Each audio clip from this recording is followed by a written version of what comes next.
ക്രിസ്മസിൻ്റെ അന്ന് കറിയാക്കാമെന്ന് വിചാരിച്ചിട്ട് വാങ്ങിച്ച് നിർത്തിയ ഒരു കോഴിയാണ് കേട്ടോ. പക്ഷെ അന്ന് നമ്മൾ വച്ചില്ല. അപ്പോൾ ഇന്ന് അതിനെ അങ്ങ് കറിയാക്കാമെന്ന് വിചാരിച്ചേട്ടോ. ചില ആൾക്കാർക്ക് വീട്ടിൽ വളർത്തുന്ന കോഴിയൊക്കെ കറി വെച്ച് കഴിക്കാൻ ഒരു ബുദ്ധിമുട്ട് കാണും. ഇതിപ്പോൾ നമ്മൾ വളർത്തിയതല്ല, വാങ്ങിച്ചതാണ് കേട്ടോ.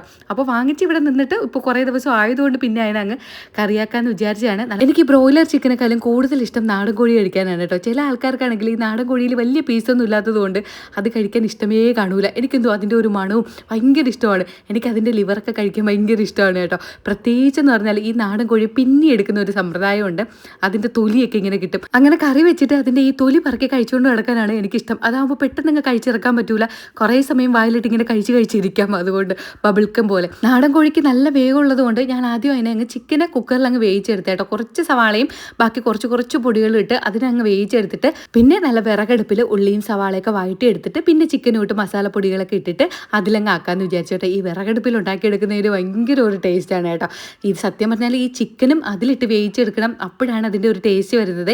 ഈ കുക്കറിൽ വേവിച്ചിട്ട് നമ്മൾ പകുതിക്ക് വെച്ചിട്ട് ഇതിൽ തട്ടിയെടുത്താൽ നാടൻ കോഴിക്കറിക്ക് അതിൻ്റേതായ ഒരു ടേസ്റ്റ് കിട്ടൂല കേട്ടോ. എന്നാലും കുഴപ്പമില്ല. പകുതി വേവിച്ച ചിക്കനെ നമ്മൾ ബാക്കി ഈ മസാലയ്ക്കകത്ത് ഇട്ടിട്ട് വിറകടുപ്പിൽ തന്നെ ബാക്കി നമ്മൾ വേവിച്ചെടുക്കുന്നതുകൊണ്ട് അതിൻ്റെ ആ ടേസ്റ്റ് കിട്ടും കേട്ടോ. അപ്പോൾ ആ തീയിലിരുന്ന് നന്നായിട്ട് വെന്ത് നല്ല കുറുകി വന്ന് ചിക്കൻ കറി റെഡിയായി. പിന്നെ അങ്ങോട്ട് ചിക്കൻ ഉണ്ടെങ്കിൽ നമുക്ക് പിന്നെ എന്തായാലും കപ്പ വേണം. അപ്പോൾ കപ്പയും ഞാൻ ഒരു സൈഡിൽ റെഡിയാക്കിയിട്ടുണ്ട്.